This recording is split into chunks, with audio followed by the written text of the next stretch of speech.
नमस्कार साथियों, भारत माँ को गुलामी की जंजीरों से आजाद कराने के लिए बहुत से वीर सपूतों ने बलिदान दिया, जिनको एक पृष्ठ पर समाहित करना संभव नहीं है। चंद्रशेखर आजाद इन्हीं क्रांतिकारियों में से एक है, जिनके बारे में हमने पिछले 4 भागों में बहुत कुछ जाना है। यह भाग 5 है। मेरा आपसे अनुरोध है, वीडियो को पूरा देखें और चैनल का सहयोग करें। आपका सहयोग हमें इन महान क्रांतिकारियों के विषय में जानने व आप तक पहुंचाने के लिए प्रेरित करता है।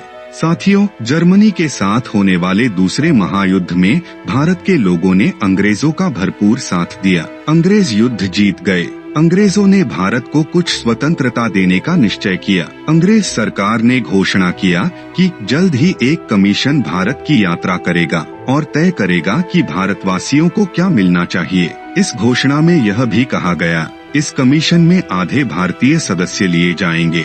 समय आने पर सरकार अपने कथन से मुकर गई। कमीशन में कुल 7 सदस्य लिए गए और 7 सदस्य समुद्र पार के थे। इनमें एक भी भारतीय को नहीं लिया गया। इस कमीशन के प्रमुख मिस्टर साइमन थे, इसलिए इसे साइमन कमीशन कहा गया। यह कमीशन विलायत से चल पड़ा।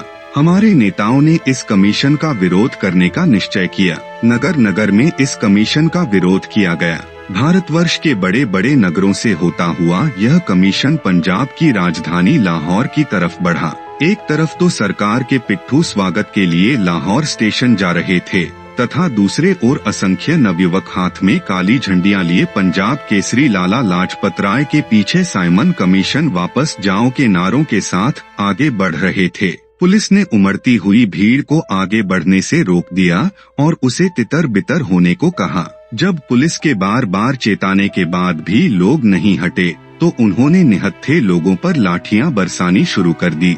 इससे अनेक युवक जख्मी हो गए और कईयों के सर फट गए और कई बेहोश होकर गिर गए। पुलिस ने क्रोध में आकर लाला लाजपत राय जी के सर पर इस तरह लाठी मारी कि वह चकरा गए और गिरते गिरते बचे। इसी चोट की वजह से पंजाब केसरी लाला लाजपत राय वीरगति को प्राप्त हो गए। अपने हृदय सम्राट की मृत्यु होते देख क्रांतिकारी युवकों का हृदय विचलित हो उठा। उन्होंने अपने नेता का बदला लेने का निश्चय किया। उन्होंने किसी तरह पता लगाया कि लाठी मारने वाले पुलिस अफसर का नाम स्कॉट है। चंद्रशेखर आजाद, सरदार भगत सिंह, राजगुरु और जयगोपाल पिस्तौल हाथ में लेकर पुलिस अफसर स्कॉट के बंगले को ओर बढ़े। उन्होंने देखा पुलिस अफसर मोटरसाइकिल पर बैठकर कहीं जाने वाला है। उस पर 4 गोलियां चलाई गई, जिससे उसकी मृत्यु तुरंत हो गई।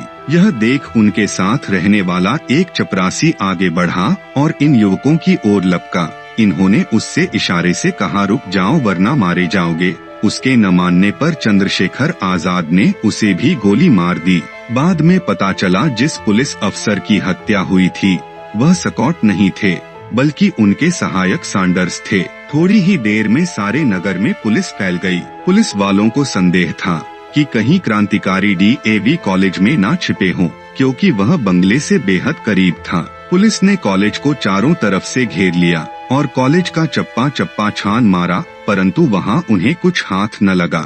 लाहौर से भागने के लिए इन युवकों में बड़ा विचित्र भेष बनाया। सरदार भगत बने साहब बहादुर और आजाद इनकी मेम साहब। राजगुरु बने इनके चपरासी। मुंह में सिगार लगाए, सर पर फ्लैट हैट पहने सरदार भगत सिंह ऐसे जच रहे थे कि रेलवे के पुलिस अफसर ने इनसे आगे बढ़कर सलाम किया। और उनकी मेम साहब के क्या कहने, भरी सुंदर शरीर में आजाद ऊंचे हील के सैंडल पहने इस तरह चल रहे थे कि किसी को जरा भी शक न हो। पहले दर्जे का टिकट लेकर ये गाड़ी में जा बैठे और अमृतसर जा उतरे। इस स्टेशन से यह वीर अलग अलग गाड़ियों में बैठ पंजाब की धरती छोड़ दूर जा पहुँचे।